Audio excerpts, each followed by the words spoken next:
Hi everyone, this is Group 4. Our presentation is focused on the costs and benefits of environmental sustainability. This is our content, including introduction, grow now, clean up later, the cost of environment protection, limitation of standard economic model, ways forward, and the last one is conclusion. First, let me introduce the paper. This paper focuses on the intimate connection between environmental and human health, providing a proof that a healthy planet is required for a healthy people, and that, on the other hand, an unhealthy earth harm people health. By outlining the benefits of early policy action, this paper reinforces and even expand on the finding of government environment outlook. This benefit including shaping new markets, generating business opportunities, and induce new technologies and behavior that will benefit society in ways that go beyond their environmental benefits. And also, the paper described the cost of grow now, clean up later, and the cost of environmental protection. Grow now, clean up later is the common approach that countries implement to develop economically. So the strategy has been focused on wealth creation in hopes of having the resources to address environmental issues afterwards. So this approach was first used by these old industrial countries with the assumption that no better alternative to develop economically. In fact, this policy did lift out millions of people from poverty, increasing life expectancy, but the necessity is still questionable. Recent study by O'Connor had investigated on the ideas of early growth required of pollution, and he focused on four targets in Asia. Key takeaways from his investigation were that more pollution actually limits future growing opportunities, and there was no penalties on growth rate for those early investors to pollution control. So let's take a look at some numerical evidence. 254 million of lives were lost due to pollution in 2015, and the estimated losses to total welfare was about 4.6 trillion US dollar, which was equivalent to 6.2% of 2015 global GDP. And here's the figure shows the death caused by each factor, and we can clearly see that death due to pollution is considerably higher than other causes, as shown in the graph, indicating that human society is currently taking risk in respect of catastrophic climate change, and the benefit from reducing 2 degrees Celsius could be 1.4 to 2.5 times the cost of mitigation. Also, grow now and clean up later strategy leads to a linear economy where everybody take, make, use, then dispose the resources. As we can see from the graph on the right, biomass production accounts for almost 90% of biodiversity losses and water stresses, and only contributes around 20% of the global value added. As forecasted, as of 2060, forests will decrease by 10% and other habitats will decrease by 20%. Another huge drawback to the policy is the reversibility. There is no later to climate change and biodiversity losses.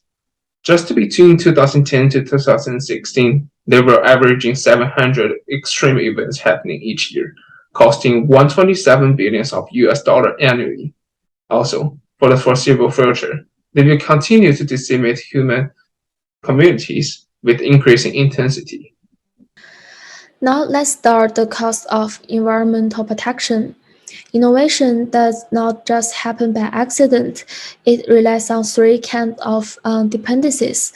The first one is research and development. The second one is deployment and uptake. And the third one is network effects and economics scale. Without direct state action, it is initially difficult to change the innovation system from dirty to clean technology due to strong interior and high switching costs. However, this effect flip once they reach a tipping point where expectations shift quickly and technologies transition from one network to another. The next one is limitation on standard economics model. First, we need to know that knowledge built on knowledge. The limiting macro foundation and optimization exception of CGE model are absent from structural macroeconomics model, but they nevertheless rely on estimate historical time series to infer behavior parameters. This makes them ineffective for X8 forecasting future structure change, which will clearly differ from the past. Action will decide the benefit and cost in innovation in technology, behaviors, and institution. Traditional economics model have their use, but it is important to recognize their limitation.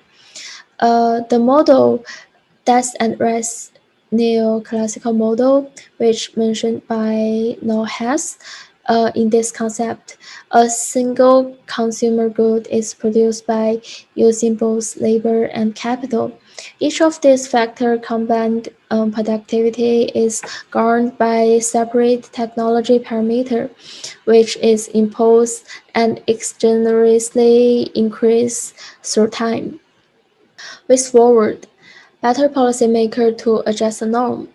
The poor version of justification for people to alter their expectation and behavior is a potentially strong function for policy. Social norm can be defined as a predominant behavior within the society, and social feedback help make norms self-reinforcing and therefore stable. As policy can alter the expectation and behavior, which would be a great way to manipulating the beneficial social norm in and investment norm. For example, investment norm can change as investors start to perceive risk in previously regarded as safe high carbon resource intensive industries. In conclusion, this paper has shown why the delay is triple bad. The first one is climate damage increase as greenhouse gases concentration rise and problem posed by depleted and degraded resources also increase. The second one is damage from resource and climate depletion increase considerably more quickly as productivity growth is animated. The third one is the cost of achieving sustainably path risk due to the lock-in of resource and carbon-intensive infrastructure, behavior, and institutions. So, strong policy signals that enable government and companies to avoid investing high carbon, resource intensive infrastructure technologies and assets that are likely to become standard, depreciate, or obsolete before the end of their working lives are necessary for actively managing the transition to a low carbon, sustainable economics. Thank you.